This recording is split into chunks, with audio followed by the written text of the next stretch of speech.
Hello kids, how are you. हमने last topic में पढ़ा था स्टेट्स ऑफ मैटर। उसमें हमने पढ़ा है how states of matter get change. तो आज हम पढ़ेंगे इसमें liquid to gas and gas to liquid कैसे होता था। पहले हमने पढ़ा था सॉलिड टू लिक्विड कैसे होता था। आज हम पढ़ेंगे लिक्विड टू गैस और गैस टू लिक्विड कैसे होता है। The space between the molecules in a liquid is more than that in solids। आप ये जानते हैं कि स्पेस जो है मॉलिक्यूल्स के बीच में लिक्विड में वो ज़्यादा होती है as compare to solids. When a liquid water is heated, the molecules absorb energy and start moving faster, thereby increasing the distance between the molecules।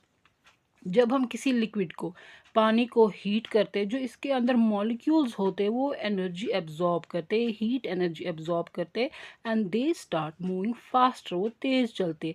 इससे क्या होता है, इससे increasing the distance between the molecules के बीच में जो distance होती है वो बढ़ जाती है। Thus, the molecular arrangement changed from that of a liquid to a gas, water, vapor। तो क्या होता है, जब इसमें डिस्टेंस इंक्रीज होगी तो आपको पता है गैसेस में मॉलिक्यूलर डिस्टेंस बहुत ज़्यादा होती है, तो उससे क्या होता है, उससे लिक्विड कन्वर्ट होता है इनटू गैस।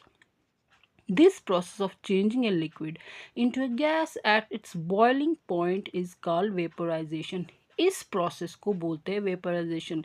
जिस प्रोसेस में लिक्विड कन्वर्ट होता है गैस में at its boiling point is called vaporisation.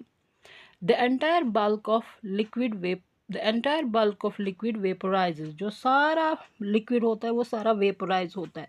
The process of changing liquid to a gas below its boiling point is called evaporation and only surface molecules evaporate। अब evaporation क्या होता है, evaporation होता है जब लिक्विड गैस में convert होता है बिलो इट्स बॉइलिंग पॉइंट से कम जब टेम्परेचर होता है और लिक्विड गैस में कन्वर्ट होता है उसको इवापोरेशन बोलते हैं। और इवापोरेशन में सिर्फ जो ऊपर वाली सरफेस होती है वाटर की लिक्विड की वो इवापोरेट होती है।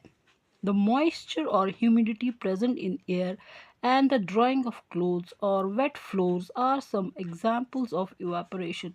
अब यहाँ पे कुछ examples दी है evaporation की। जैसे आप देखते हैं मॉइस्चर होता है कपड़ों में, कपड़े कैसे सूखते हैं, जो उसमें मॉइस्चर होता है, जो ह्यूमिडिटी होती है present in the air and the drying of cloth, wet flows, तो हवा में वो जाता है मॉइस्चर, उससे उस its because of the evaporation. तो क्लोथ्स कैसे सूखते बिकॉज ऑफ इवापोरेशन।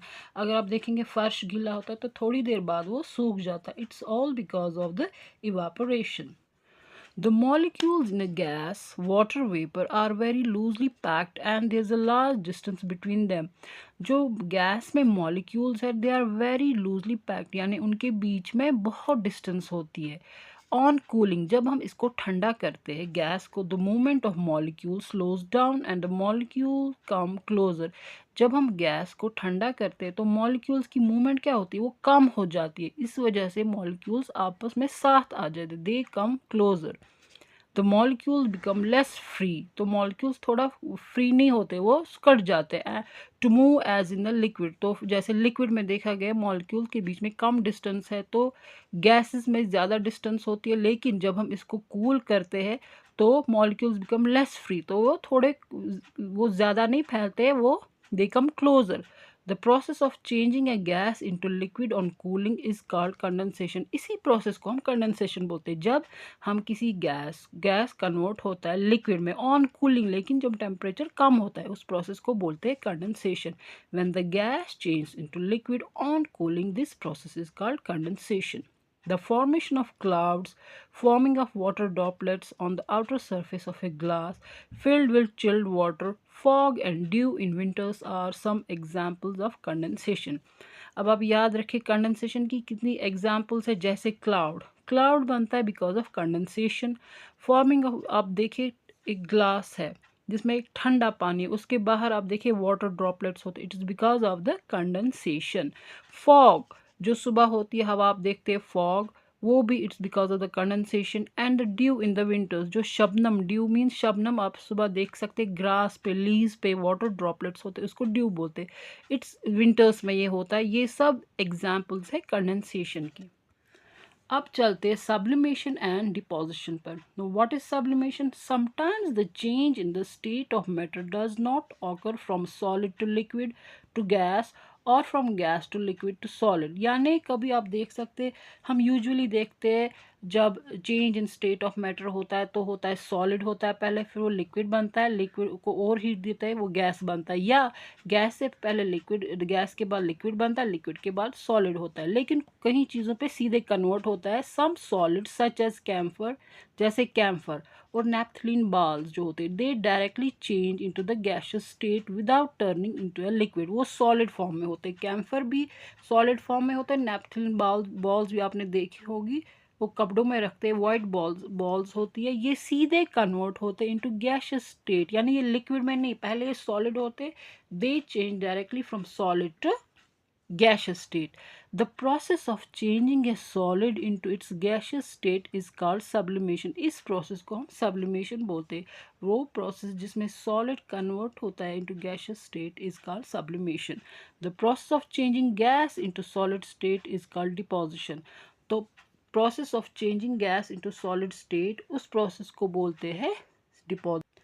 अब हम पढ़ते हैं what is soluble and what is insoluble substances. When a substance is dissolved in another substance, it forms a solution.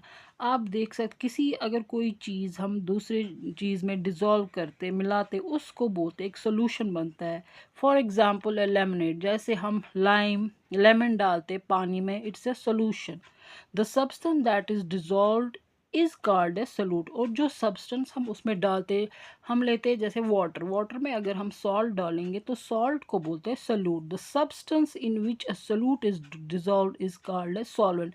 तो वाटर इज अ सॉल्वेंट। अगर हम पानी में नमक मिलाएंगे या चीनी मिलाएंगे तो जो ज़्यादा क्वांटिटी में होगा, जैसे water that is a solvent, और जो शुगर और salt it is a solute. And the most common solvent is water. तो water is the most common solvent, water is the most common solvent, water में ही बहुत सारी चीज़ें mix होती है। Substances such as sugar, जैसे sugar and salt that dissolve in a solvent completely to form a solution are called soluble substances. तो ऐसे substances को soluble बोलते हैं जो complete dissolve होते हैं solvent में। जैसे पानी में आप देखेंगे sugar मिलाएंगे पानी में, ये completely dissolve होता है, salt भी completely dissolve होता है, तो उनको बोलते हैं soluble substances. Substances such as sand and chalk powder that do not dissolve in a solvent are called insoluble substance. और वो substances जो डिजॉल्व नहीं होते सॉल्वेंट में, जैसे sand doesn't dissolve in the water, chalk powder वो भी नहीं डिजॉल्व होता है, तो उनको बोलते हैं हम इनसॉल्युबल सब्सटेंसेस। तो चिल्ड्रन, ये था आज का टॉपिक। तो अगर आपको मेरी चैनल पसंद आई तो प्लीज़ सब्सक्राइब, लाइक और शेयर कीजिए। Thank you.